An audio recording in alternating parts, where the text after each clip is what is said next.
வணக்கம் நேயர்களே. நான் வந்து கேலக்ஸியின் ஏப்ரல் மாத விண்மீன் இதழ்ல வந்து சுத்தம்ன்ற ஒரு கதைய படிச்சேன். அந்த கதை எழுதுனது குமரி உத்ரா. மனச வந்து இறுக்கிக்கிட்டு, ஒரு கல் மனசா ஆக்கிக்கிட்டு ஒரு பதட்டத்தோட வந்து வீட்டுக்கு போறதுக்கு ஆயத்தமாகுறா. என்ன காரணம்னா, சுந்தரம் வந்து இப்ப என்ன நிலைமையில வருவானோ?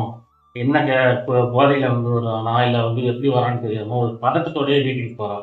அதே மாரி மட்டமான மதுவ சாப்பிட்டுட்டு, அந்த சுந்தரம்ங்கிற கணவன் வந்து வீட்டுக்கு வரான். வீட்டுக்கு வந்து, அங்க வீட்ல இருக்க பொருளெல்லாம் தூக்கி போட்டு உடைச்சு, ஒரே ஆர்ப்பாட்டம் பண்ணிட்டு அவ போட்ட அந்த காலையில போட்ட அந்த பூ கோலம், அதுல இருந்த அந்த பூசணி பூ வந்து வாடி போய் கிடக்குது. அவங்களுடைய வாழ்க்கை மாதிரியே. அப்படின்னு இந்த கதைய வந்து முடிச்சிருக்காங்க. இந்த கதை வந்து எனக்கு ரொம்ப என்னுடைய மனச வந்து ரொம்ப ஒரு மாரி பாதிச்சுது. சமூகத்துல இருக்கிற வந்து அந்த உண்மையான அந்த ஒரு நிலைய வந்து அழகா சொல்லியிருக்கிறாங்க அந்த கதையில வந்து. ரொம்ப எதார்த்தமா இருக்கு. கதை வந்து எதார்த்தமா இருக்கு.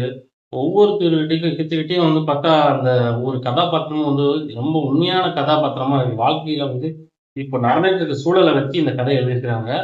ஆ நம்ம வந்து குமரி மித்ரா அவங்க வந்து இந்த கதைய வந்து அருமையா எழுதியிருக்காங்க.